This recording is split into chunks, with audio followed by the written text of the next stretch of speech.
Saludos cordiales, sean todos ustedes bienvenidos a Canal 8, este canal tinerfeño para todo el archipiélago, este canal pluralista, y bienvenidos al programa de Directo al Objetivo, un programa de entrevistas.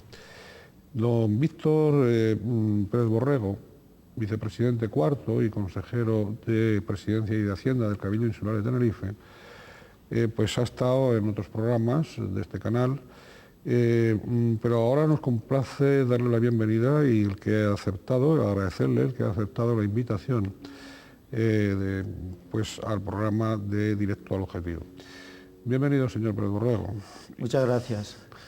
Bien, nos hablará usted, si no tiene inconveniente, del hoy y del mañana de Tenerife, de Canarias, de la Corporación Insular Tinerfeña, la cual usted está bregando, y de usted mismo, porque siempre en nuestras entrevistas procuramos o tratamos de divulgar una vez más quién es quién de aquellos que nos gobiernan, que tienen responsabilidades públicas entre nosotros.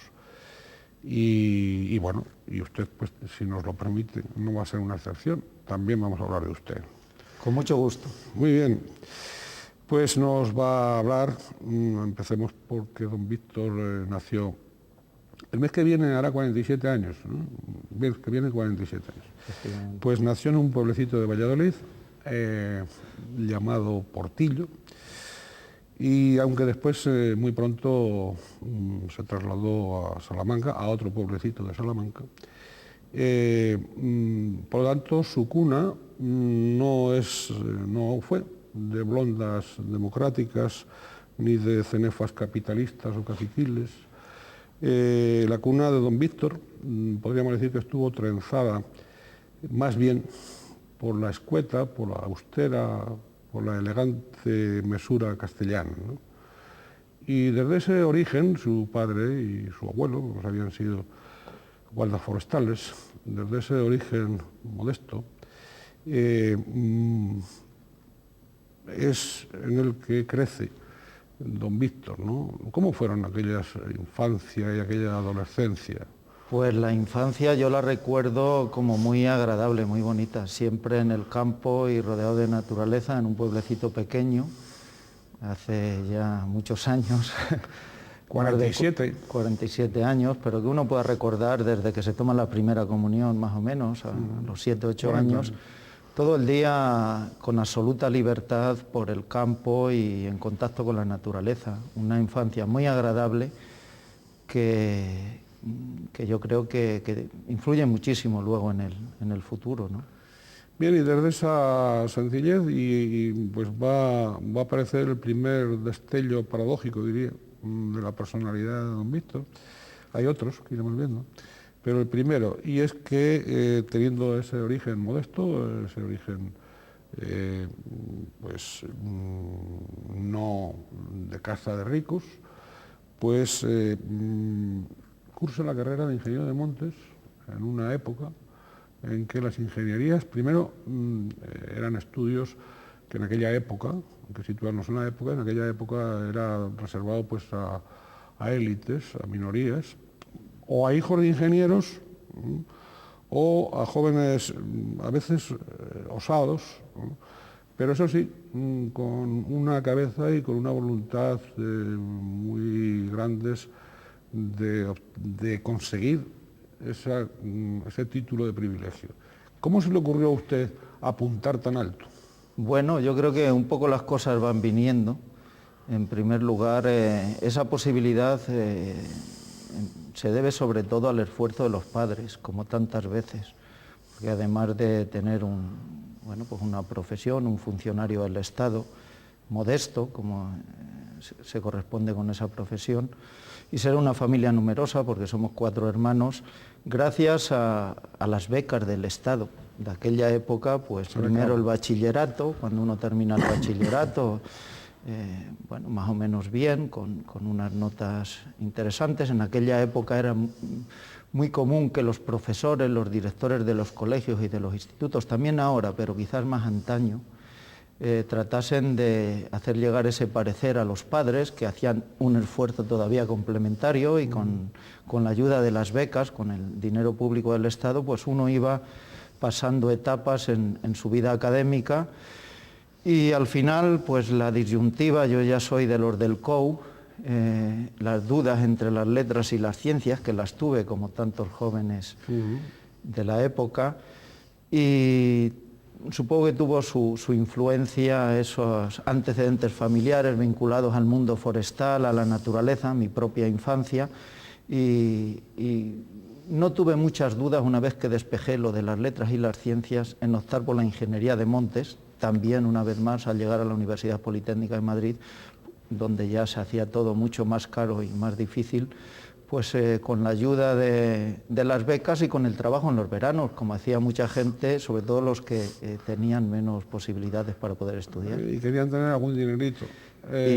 Sí, lo suficiente pues para ir viviendo al día, porque no se podía aspirar a mucho más. A mucho más, sí. Las becas que entonces exigían las convocaba y las distribuía el PIO, el Principio de Igualdad de Oportunidades. Sí, efectivamente. Y bueno, y usted está situado ahí en esa Escuela Técnica Superior de Ingenieros de Montes, rodeado de hijos de papá, supongo, y, bueno, de algún otro osado como usted. Había algún compañero, alguno está en Canarias, hay un compañero en el Parque Nacional de la Caldera de Taburiente, también granadino, Ángel Palomares, de unos orígenes humildes y que había podido también hacer su carrera con la ayuda de las becas del Estado. Pero la mayoría, el 90 o el 95%, pues eran hijos, digamos, de familias con más posibilidades económicas. Bien, que hay que decir todo, también hoy hay becas, lo que pasa es que hoy para conseguir las becas la media de los exámenes, la media de las calificaciones no es tan alto, entonces para mantener una beca se necesitaba como mínimo una media de notable. Sí, era una espada de Damocles que tenía siempre encima, porque además la pérdida de la beca suponía la pérdida de la opción para seguir estudiando. Bien, pues un año antes de acabar su ingeniería en Montes, don Víctor, en 1983, él acabó en el 84, en 1983 entra en política y entra en el Centro Democrático y Social, justo cuando, digamos, la estrella del líder de todo el Centro Democrático, que había sido don Adolfo Suárez, pues parece que declina, y en cambio, ¿cómo se le ocurrió a usted? Ese es otro destello paradójico. ¿Cómo se le ocurre a usted entrar en un Centro Democrático y Social en el año 83? Pues yo vivía en aquel entonces en un colegio mayor, el San Juan Evangelista, donde el Partido Socialista Obrero Español creo que celebró su primer congreso en aquel colegio, el Johnny, que pasaba a ser por un colegio vinculado a los movimientos de izquierdas en la última etapa del franquismo, y donde también tuve una gran fortuna, que fue conocer durante todo un año en unas clases magistrales o en unas charlas magistradas al viejo profesor, a don Enrique Tierno Galván. Para un joven de 20 o 22 años era una gran satisfacción escuchar al profesor Tierno Galván, que fue mi primera tendencia, el extinto Partido Socialista Popular, que se integró posteriormente con el Partido Socialista. Y sin embargo, cuando se produjo la victoria del Partido Socialista en el 82, quizás porque también cuando uno es joven le gusta llevar la contraria, me empezó a llamar la atención la iniciativa política, me hizo reflexionar porque unos años antes, 2 o 3 años antes, yo era muy crítico con la etapa de UCD, y más en aquel colegio, en aquel contexto y con aquellos colegas con los que pasaba el tiempo, éramos muy críticos con lo que al final se ha demostrado que fue pues una etapa política inteligente, brillante y fundamental para la historia de este país. Y empecé a interesarme por la figura de Adolfo Suárez y a conocer pues un poco más su personalidad y sobre todo lo que eran los fundamentos ideológicos del ideario de ese partido, el Centro Democrático y Social, que no llegó a cuajar en la sociedad española, a mi juicio, lamentablemente, y vi muchos elementos positivos y que conectaban mucho con los valores que yo considero importantes para el individuo y para la sociedad, para los colectivos. Bien, de todas maneras ahí hay en ese estudiante de ingeniería a punto de acabar, hay digamos, un impulso, de alguna manera, de idealismo romántico. Porque claro, ustedes ya, aunque habían sido críticos con UCD, habían visto cómo a don Adolfo Suárez, que dicho sea de paso, a medida que el tiempo pasa, su figura parece evidentemente más recuperada, porque fue un líder histórico que posibilita la transición o ejecuta el guión de la transición desde una posición de honradez, una carta cabal, desde una posición alejada de todo tipo de corrupciones. Y de generosidad. Y de una generosidad extraordinaria. Tremenda, sí, tremenda. Entonces, evidentemente, claro, pero ya no tiene la posibilidad de gobernar, o sea, una vez que ha dimitido. Nunca sabremos suficientemente bien su dimisión previa al año 81, nunca se ha explicado bien. Sus frases, aunque él las transmitió de una manera pues trató de ser sincero, de por qué dimite, sobreviene el intento de golpe de Estado y bueno, y después pero ya no tiene posibilidades. Un hombre tan honrado y tan traicionado por aquellos varones por su entorno más próximo. Por los más próximos, a los que más favores les había hecho. Entonces, es curioso cómo a veces estos personajes son unos personajes... ¿Usted sigue admirando a don Adolfo Suárez? Muchísimo, y además cuanto más conozco sobre su figura y sobre sus planteamientos, pues se consolida ese análisis, ¿no? Yo creo que, como le decía, lo que pasa es que en la coyuntura se cometieron algunos errores. Yo recuerdo mucho aquella frase que él decía en el 89, me quieren pero no me votan. Era un momento en que el Partido Socialista, con don Felipe González como líder, estaba pues muy apoyado por la sociedad española. Entonces fue un empeño, un esfuerzo muy baldío el de Adolfo Suárez y las personas que en aquel entonces le rodeaban. Y yo creo que se midieron mal los tiempos políticos, hubiera sido preferible esperar un poquito más, un momento más oportuno. Sí, una vuelta después de un paréntesis más amplio, ¿no? Bien, después usted desde 1994 milita en el Centro Canario Nacionalista, CCN.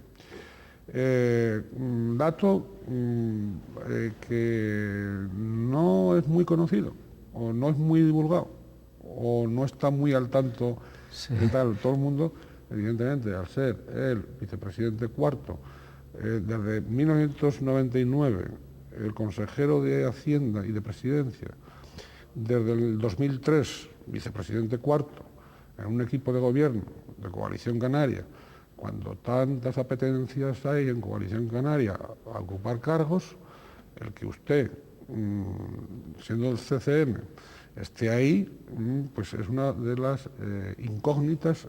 Digo, ¿por qué usted no ha pasado a Coalición Canaria? Bueno, pues porque estoy en el Centro Canario y nada más se puede estar en un partido, ¿no? Sí. Por cierto, ¿están solo don Ignacio González Santiago y ustedes, los dos? No, bueno, yo creo que ya hay un grupo de militantes importante y tiene presencia en todas las islas, yo creo que modesta en algunas, pero no es fácil en Canarias articular una organización política con presencia de todas las islas en los tiempos que corren, ¿no? ¿Pero por qué está usted en el Centro Canario Nacionalista y por qué está ahí y por qué sigue ahí? Bueno, coincidió, yo tuve un paréntesis de retorno al Estado por mi condición de funcionario del Estado en el año 91, volví a retornar a Canarias en el 94, hasta mi retorno volví al Centro Democrático y Social a militar en Madrid, en la organización en Madrid, y a la vuelta aquí ya se había producido un cambio, una metamorfosis en parte, aunque seguía un grupo de militantes del Centro Democrático, pero el grueso, los que habían constituido en el pasado la fuerza del CDS, habían pasado por el Centro Canario Independiente y ya en el año 94 el Centro Canario Nacionalista.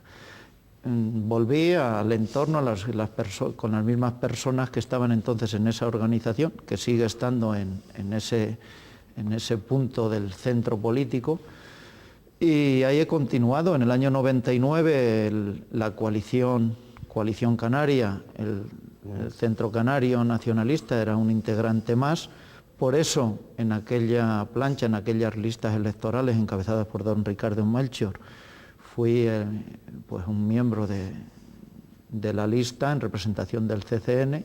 Posteriormente, en el año 2003, ocurrió lo mismo cuando se producen las elecciones, y lo que ocurre que ya con este viaje en marcha 2003-2007 se produce la salida de Coalición Canaria al Centro Canario, y por acuerdo de los órganos del partido, además yo creo que guarda coherencia con el hecho de la oferta electoral a los ciudadanos y con la confianza de la presidencia del Cabildo de don Ricardo Melchor, que tengo que agradecer claramente, pues he seguido ahí desempeñando mi trabajo y mi responsabilidad como consejero. Ahora iremos analizando ese trabajo, esa responsabilidad y bueno, ¿qué diferencia ideológica hay entre el Centro Canario Nacionalista y Coalición Canaria? Hombre, yo creo que Coalición Canaria, diferencias ideológicas importantes no hay ni en los grandes partidos. Seguramente yo creo que cada vez hay más analistas, y a medida que se avanza y se madura democráticamente, las distancias desde el punto de vista ideológico, siguen existiendo matices importantes que diferencian una posición de otra, pero Coalición Canaria yo creo que se mueve también en un centro-izquierda, centro-derecha, y desde ese punto de vista no hay grandes diferencias. Puede haber alguna desde el punto de vista de cómo concebir la representación de las islas en un territorio fragmentado como Canarias, pero en lo que se puede entender terminológicamente como ideología no hay grandes diferencias en cómo, qué es lo que uno pretende en relación con el individuo o con la sociedad. Yo creo, por eso, en ese sentido, yo no encuentro ninguna dificultad en el día a día ni en los planteamientos que existen a la hora de tomar decisiones en el Cabildo Insular. Bien, tampoco el presidente, don Ignacio González Santiago, la ha requerido a usted para que abandone el Cabildo o que siga tal. Pues no, yo tengo que agradecer también ese respeto, lo hemos hablado en alguna ocasión. He expuesto mis argumentos, entre otros el hecho de que en el inicio de esta última etapa, cosa distinta si no se diera esa circunstancia, porque en ese momento la oferta electoral, el Centro Canario iba conjuntamente a las elecciones, como hemos comentado, con Coalición Canaria. Y yo creo que también, bueno, pues de alguna manera se tiene un compromiso, parece un poco tópico decir con los ciudadanos o con los votantes, también en este caso con la presidencia, con la persona que encabezaba la presidencia, y yo creo que ese compromiso culmina justo cuando culmine este mandato, esta legislatura. Muy bien, de todas maneras ahí puede haber también un doble pacto, un pacto digamos personal con el presidente, claro. Hay un pacto no escrito y no hablado, yo creo que se expresa por eso, por la confianza, por el apoyo, por la lealtad, por la naturalidad, y porque no hay diferencias importantes de fondo, ni en lo ideológico, ni en los objetivos, ni en lo que podemos entender unos y otros como interés público o interés general. Claro.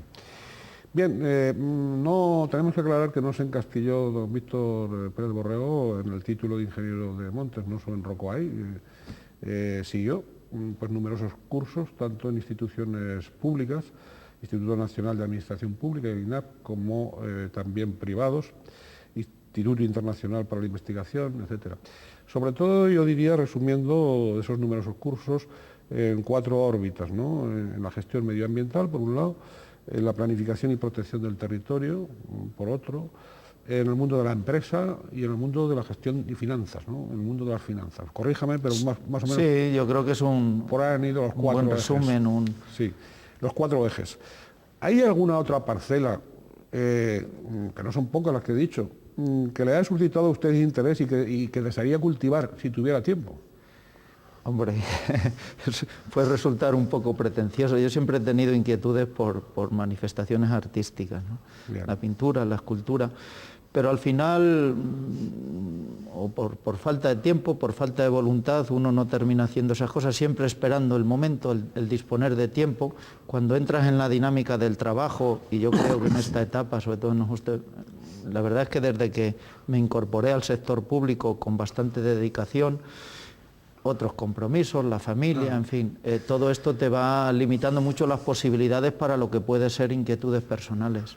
Sí, tenemos que aclarar también que el señor Pedro Borrego es, desde hace 19 años, funcionario de carrera de la Administración Pública, pertenece al Cuerpo de Ingenieros de Montes del Estado y, bueno, ha desempeñado pues, diversas responsabilidades en el ICONA, también en el Gobierno de Canarias, en distintas consejerías, pero vamos a centrarnos en los últimos años porque hacer el repaso de toda su biografía gestora bueno, pues acabaríamos el tiempo de la entrevista y no iríamos a otros asuntos del área del Cabildo, que son los que él, de acuerdo con el presidente y con el equipo presidencial, está sacando adelante. A partir, digamos, del año 99, ejerce el cargo de consejero de Presidencia y Hacienda. Pero sí, yo quería dejar constancia de esa acumulada experiencia, es decir, que no se queda solo en un título, y esto es un aviso sobre todo pues, para todos aquellos jóvenes que nos están escuchando, de que no se conformen solo con obtener un título, de que en la vida pues, hay que continuar, en la vida profesional y en la vida hay que estar continuamente estudiando y continuamente aprendiendo en actitud de aprendizaje, ¿no? En actitud de aprendizaje. Bien. Vamos a ver, con esa experiencia suya, ¿cómo nos describiría, don Víctor, la situación actual de la economía de la isla de Tenerife y del archipiélago, por tanto, ¿no? En su contexto? Bueno, yo creo que hay motivos suficientes, objetivos, pues para ser optimista. También hay que, desde el realismo, tener en cuenta algunos elementos de incertidumbre, pero yo creo que hay una serie de datos objetivos. Estamos todavía prácticamente al final de un periodo económico expansivo, extraordinariamente largo, en función de lo que dicen los expertos y los analistas, el periodo que ha pasado Canarias y Tenerife. Más largo en Canarias. Más largo que en cualquier otro territorio, donde se ha dado un impulso importantísimo al conjunto de los sectores económicos, al desarrollo de infraestructuras y que bueno, ha permitido acortar distancias en muchos parámetros con lo que puede ser la media continental o la media europea, que debe ser nuestro referente. Y bueno, pues creo que a veces con más dinamismo que otros, dependiendo de las coyunturas políticas. La estabilidad política es fundamental para que el sector público haga bien su trabajo. Yo creo que solo se valora eso cuando no se tiene.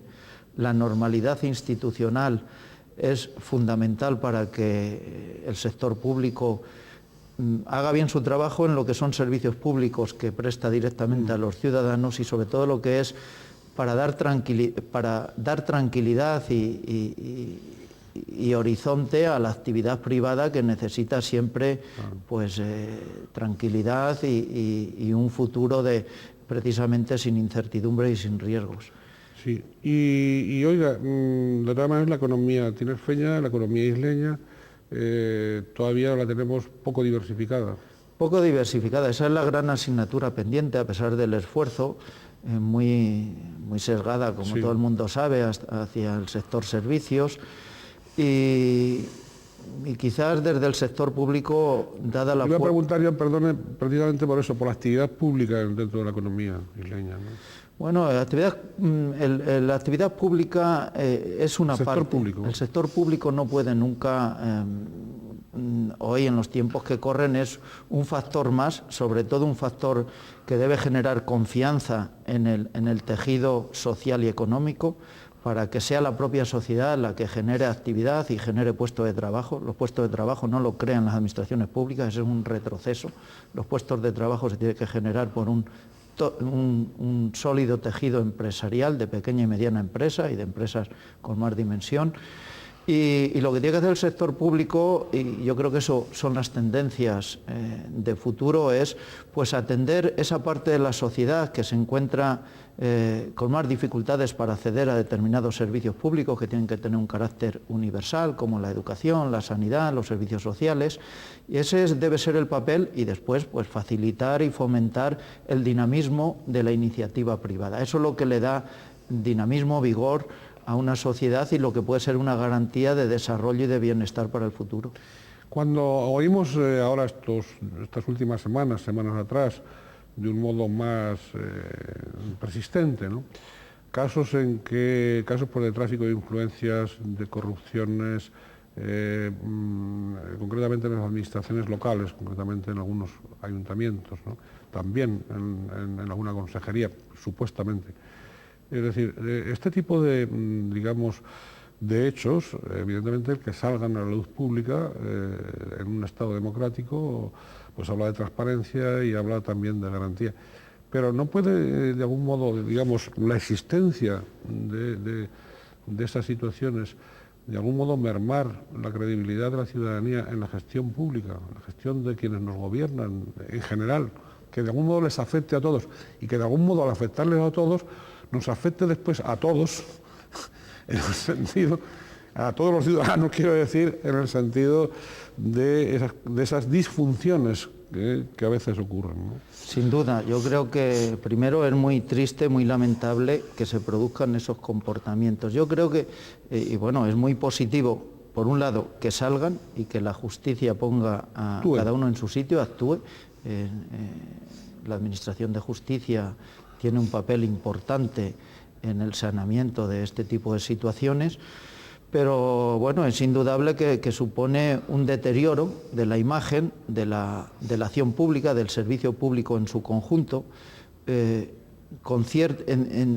cierta medida injusto, porque son... ¿Pagan justos por pecadores? Pues de alguna manera sí, porque lo que llama la atención, lo que focaliza la atención mediática y del ciudadano es el comportamiento de un grupo de personas, cuando son miles los empleados públicos y cientos a lo mejor los responsables políticos que ejercen su trabajo a diario con aciertos, con errores, pero desde un comportamiento honesto y en beneficio del interés público. Y yo creo que bueno, ese es el camino a seguir. También es verdad que no solo desde el punto tiene la consecuencia negativa del deterioro de la imagen del político, teniendo en cuenta que en democracia siempre habrá alguien que deba tener la responsabilidad de gobierno y desde el gobierno se gestionan en cualquier nivel muchos recursos públicos, los recursos públicos que todos los ciudadanos ponemos en manos del gobernante de turno, en la administración de que se trate, para determinar la prioridad del gasto. Y eso es muy importante. Siempre tiene que haber alguien y tenemos que saber acertar también quién ponemos al frente de esa responsabilidad, de esa alta responsabilidad. Pero lo que ocurre también produce un efecto de cierta desmoralización en los organigramas administrativos y una pérdida de dinamismo y de eficacia, pero bueno, eso espero que sea coyuntural, que la justicia haga su trabajo, que se determine con claridad quiénes tienen un comportamiento ilícito o ilegal y que en consecuencia con el ordenamiento jurídico pues tengan su tratamiento, ¿no? Ven, estaba hablando usted de la lata del gofio público, y precisamente usted pues es el consejero de Hacienda, el que maneja esa lata del gofio insular, en el Cabildo Insular de Tenerife. ¿Por qué no nos habla usted de la política presupuestaria que tiene la Corporación Insular, de cómo administra ese gofio? Hombre, desde mi punto de vista, el reparto de los recursos del presupuesto de la tarta en el Cabildo, sin autocomplacencia, porque yo creo que nunca las cosas se hacen del todo bien, pero me da la impresión de que lo que es en el reparto en los diferentes sectores de la actividad pública, de sectores económicos, pues hay un reparto equilibrado, igual que procuramos hacerlo también en relación con el territorio, porque el equilibrio y la objetividad son factores que deben estar siempre presentes en la distribución de los recursos económicos en el sector público, desde mi punto de vista, ¿no? Y yo creo que pues en los últimos años, donde se ha acentuado más el incremento presupuestario en determinados ámbitos, como puede ser los servicios sociales, yo creo que en los últimos 5, 6, 7 ejercicios, sobre todo a raíz de la creación en la isla de Tenerife de un organismo específico para los servicios sociales, el Instituto de Atención Social y Sociosanitaria, que aunque la gente normalmente no lo sabe y no se tiene por qué tener toda esa información, es un organismo que tiene más de 1.500 empleados, que es una plantilla muy importante, que están trabajando cada día en una red de centros de atención a mayores, de atención a menores, de atención a discapacitados, unos servicios sociales que, como antes decía, en los tiempos que corren y si queremos ser una sociedad solidaria y moderna y desarrollada, pues tendrán que ocupar cada vez un papel más importante en las prestaciones desde el sector público. Sí, si el gofio que se dedica a grandes infraestructuras, de las que hablaremos ahora, no arruinan la lata del gofio. No, se han dicho algunas cosas en los últimos meses o quizás... Sí, sobre todo, vamos directamente al grano, porque usted es vicepresidente ejecutivo, aparte de otras responsabilidades, es vicepresidente ejecutivo de la empresa, digamos, del Metropolitano de Tenerife, ¿no?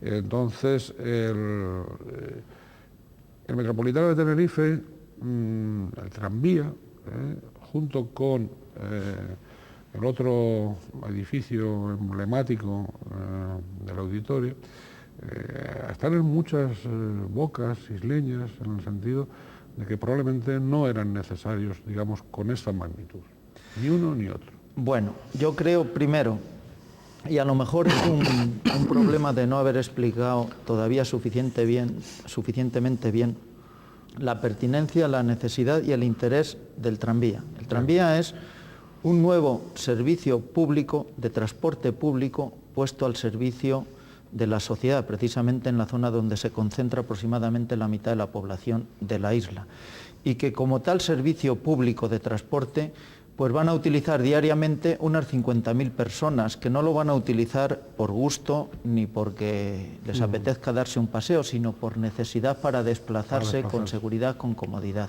Por lo tanto, estamos hablando de un servicio público, de un gasto, de una inversión, que ahora me referiré a otras componentes si me permite, que tiene una extraordinaria componente social. Eso en primer lugar. Pero un gasto muy voluminoso. No, bueno, muy voluminoso, una inversión muy importante que de entrada está generando empleo.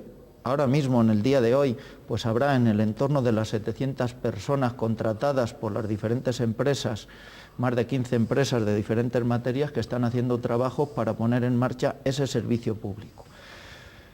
Y que nos ha permitido que por cada euro que pone el Cabildo, se haya conseguido, porque así está en el marco, en la estructura de financiación, 1 euro de los presupuestos de la comunidad autónoma, 1 euro, por lo menos en una proporción aproximada, de la Administración General del Estado, que de no poner en marcha esta inversión no estaría llegando a Canarias ni a Tenerife. Tenga en cuenta, dándole una visión más amplia con los proyectos de los trenes, que el Ministerio de Fomento, que posiblemente sea el ministerio con el presupuesto más alto de la Administración General del Estado, más del 60% de los próximos años lo va a destinar a inversión en servicios de transporte ferroviario, de tal manera que si aquí no somos capaces de poner en marcha y tener iniciativa, no por tenerla, sino porque hay una necesidad objetiva, igual que puede haberlo en cualquier otro territorio del Estado español continental, porque hay, y hago un paréntesis,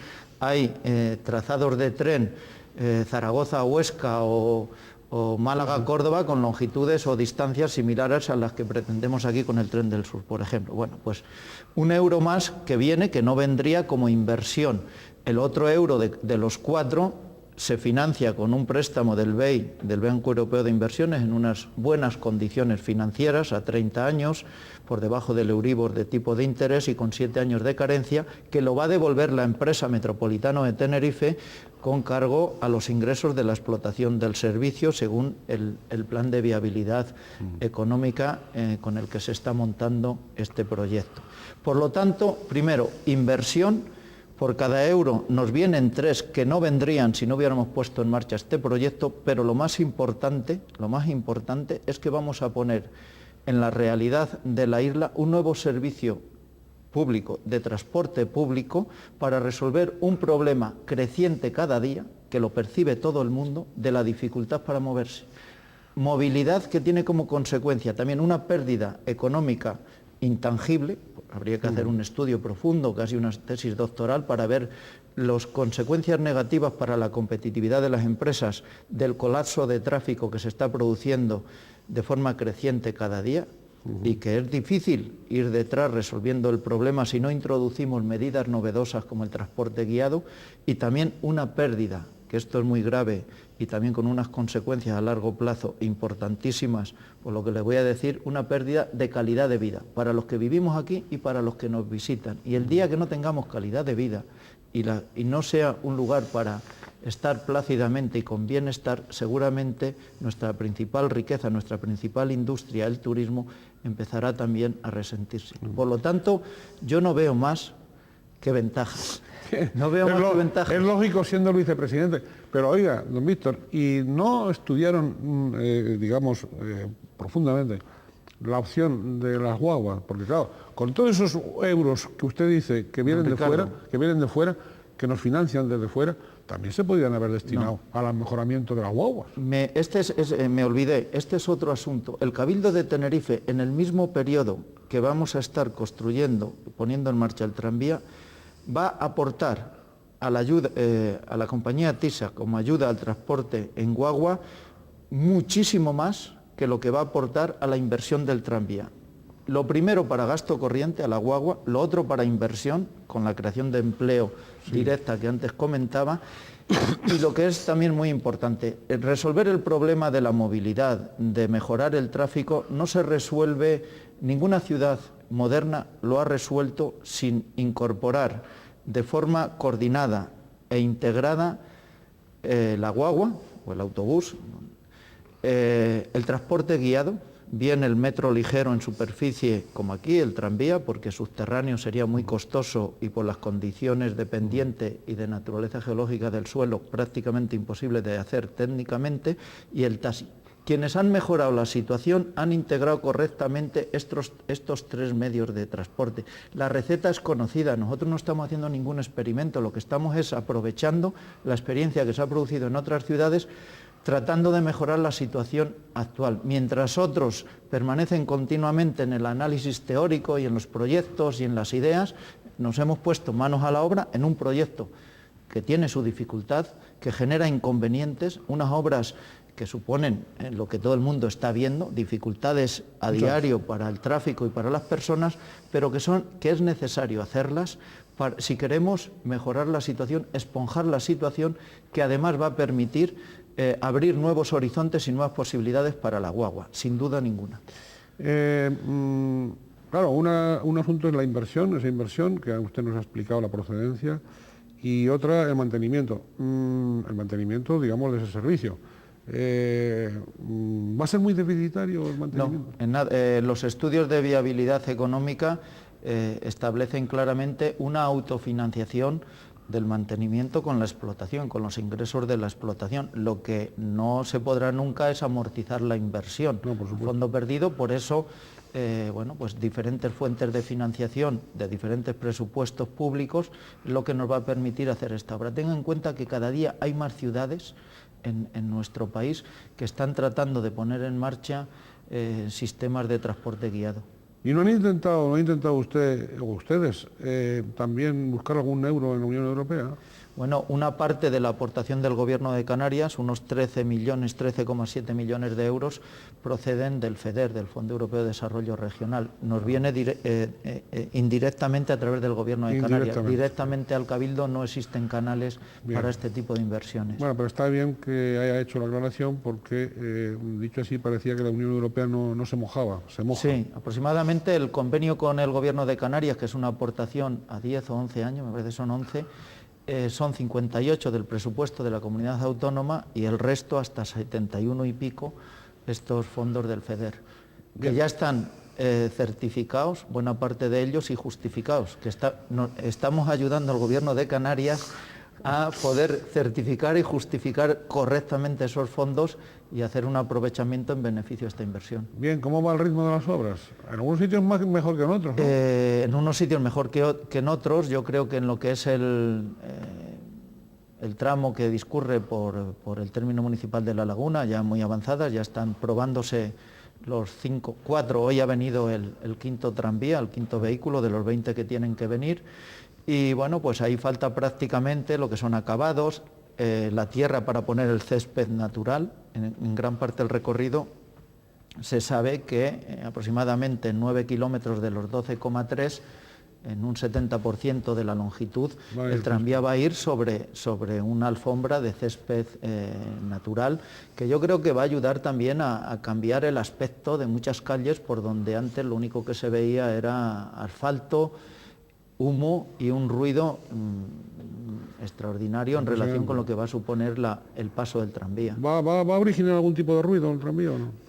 Prácticamente imperceptible, muy poquito. Estos vehículos ya muy avanzados tecnológicamente, en cualquier caso, muchísimo menos que lo que produce el paso de los vehículos, camiones o guaguas de motores de combustión. ¿Cuándo está previsto que empiece a funcionar? Las fases en que va a funcionar. En explotación comercial seguimos manteniendo el horizonte y vamos a hacer un esfuerzo por conseguirlo del mes de marzo a abril del año que viene, aproximadamente dentro de un año. Ya, aunque parezca increíble, plenamente. Esperamos que entre en funcionamiento al 100%, sí. ¿Antes de las elecciones? Bueno, lo de la plena campaña. si esto se hubiera hecho programado con ese fin, bueno, pues seguramente nos hubiéramos equivocado. Todavía quedan elementos de incertidumbre, es lo de menos, fíjese lo que le digo. Para mí es lo de menos, lo importante, porque la gente lo va a percibir ya, igual que está percibiendo otros efectos muy positivos de estas obras. Todo el mundo está viendo ya las canalizaciones nuevas a lo largo de ese pasillo por donde discurre el tranvía, para el suministro de agua corriente, para el saneamiento, para servicios de comunicaciones, energía eléctrica. Todo eso son mejoras importantísimas para la ciudad que se están haciendo gracias a este proyecto, que seguramente pasarían años o décadas hasta meterle mano. Tren del Norte y Tren del Sur. Pues dos proyectos que yo creo que estratégicamente son muy importantes y que tienen y deben ser una realidad en los próximos años. Son proyectos pues desde el punto de vista de la tramitación un poco engorrosos y largos. El Tren del Sur, hace unos días aprobamos por unanimidad en el Pleno del Cabildo lo que es la aprobación inicial del Plan Territorial Especial, un paso muy importante que con su publicación en el Boletín Oficial de la Provincia estos días, cuando se publique, tiene efectos tan importantes como suspender el otorgamiento de licencias en todo ese pasillo de 80 kilómetros desde Santa Cruz hasta el término municipal de Adeje.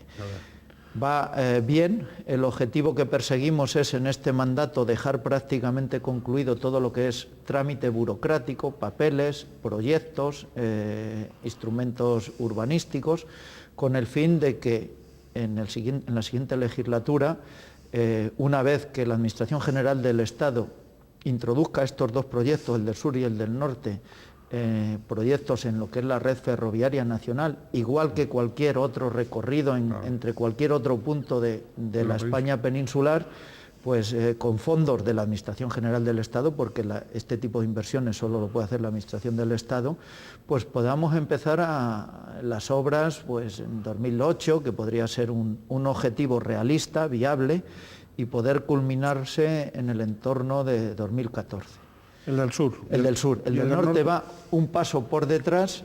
Antes del verano llevaremos al Pleno del Cabildo lo que es el avance del Plan Territorial Especial. ¿Qué es lo que han hecho con el del sur? ¿Qué es lo que hemos hecho con el sur? E intentar a finales de año aproximadamente la aprobación inicial, que es lo último que hemos hecho con el del sur. También una inversión muy importante, y yo creo que son dos proyectos fundamentales desde el punto de vista de la economía, estratégicos, desde el punto de vista de aprovechamiento del empleo que se genera, sobre todo en determinadas zonas donde el dinamismo de la iniciativa privada se está produciendo, se viene produciendo y seguirá produciéndose, y desde el punto de vista medioambiental, porque a mi juicio es una de las pocas cosas que garantizaría el no seguir comiéndonos suelo con desdoblamiento y desdoblamiento de las autopistas y de las carreteras. Sí. Don Víctor, usted, aparte de otras ocupaciones, y desde esa vicepresidencia cuarta y desde esa consejería de Hacienda y de Presidencia del Cabildo Insular de Tenerife, también preside el Consorcio de Tributo de Tenerife, ¿no? El Consorcio de Tributo de Tenerife.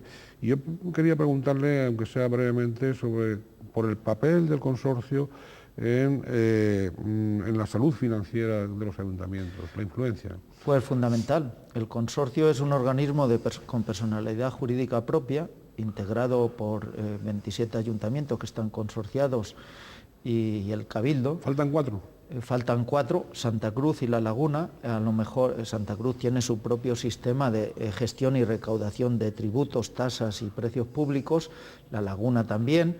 Luego está La Guancha y Adeje, que tienen sistemas propios, pero yo aspiro a que el consorcio integre algún ayuntamiento más, porque es un buen modelo en algo tan ingrato como es la gestión y la recaudación de tributos a los contribuyentes, pero es fundamental para la estabilidad financiera y presupuestaria de las administraciones locales, para que los ayuntamientos puedan seguir financiando correctamente los servicios, que son muchos y cada vez más, que prestan a los ciudadanos, y también para que, en el caso canario, en el caso de Canarias, para que puedan aprovechar la aportación del presupuesto de la comunidad autónoma, del Fondo Canario de Financiación Municipal, porque tienen que cumplir ciertos niveles en determinados parámetros, sin los cuales pierden esos recursos.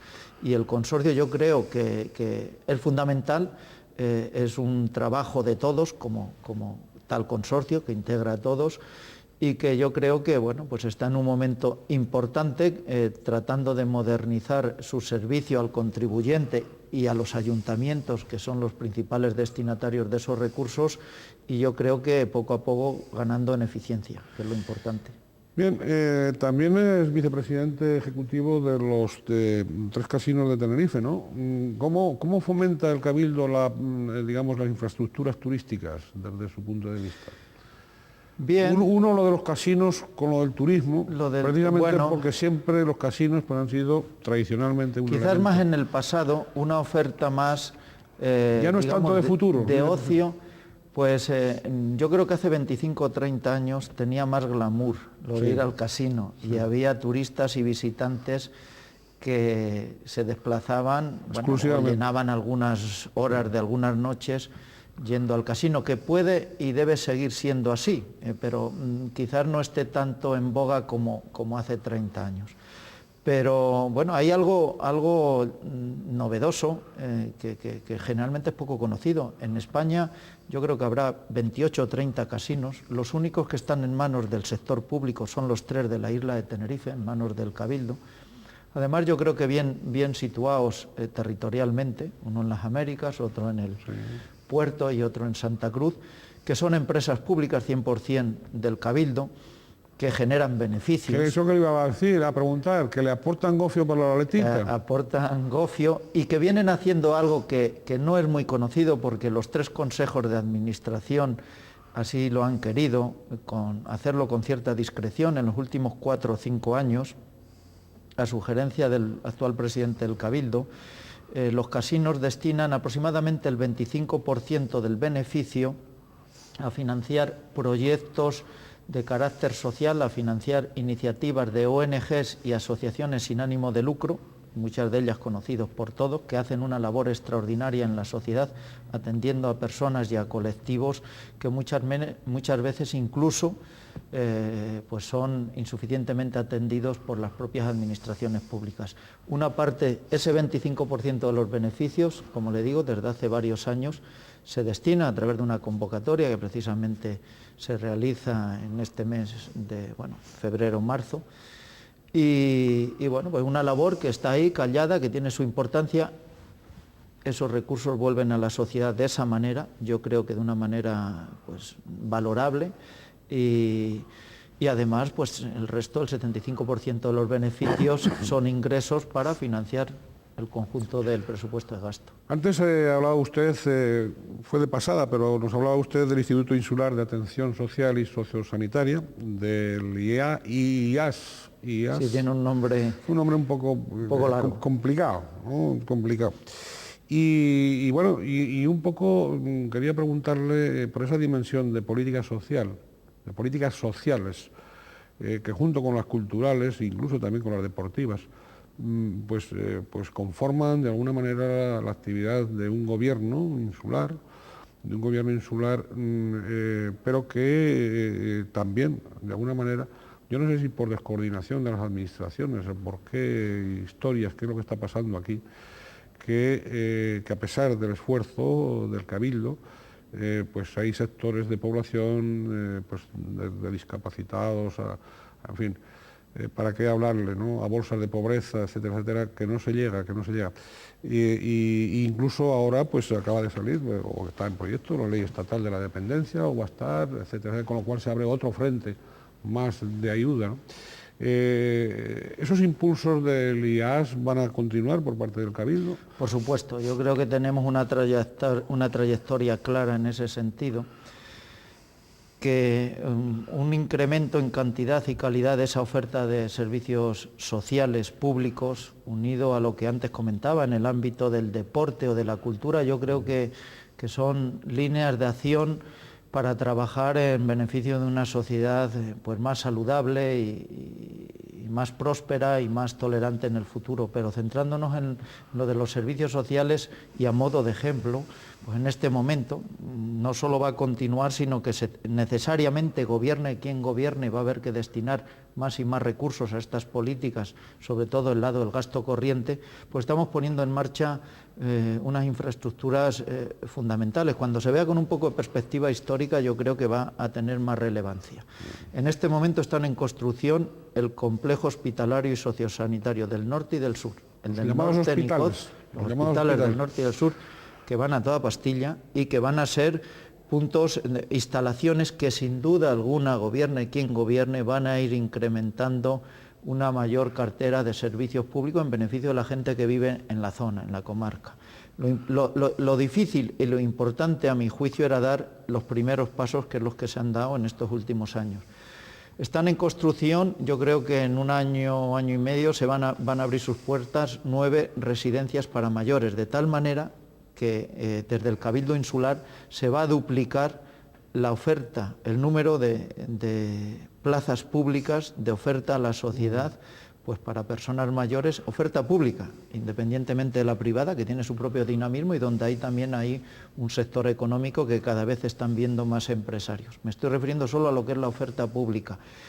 En fin, hay una serie de inversiones que van, lógicamente, a tirar en el futuro del gasto corriente, pero en beneficio de la sociedad. Lo que le decía antes, cada vez el sector público se debe centrar en dar una buena prestación de servicios públicos a quienes más los necesitan, con criterios de homogeneidad y de igualdad para todos los ciudadanos.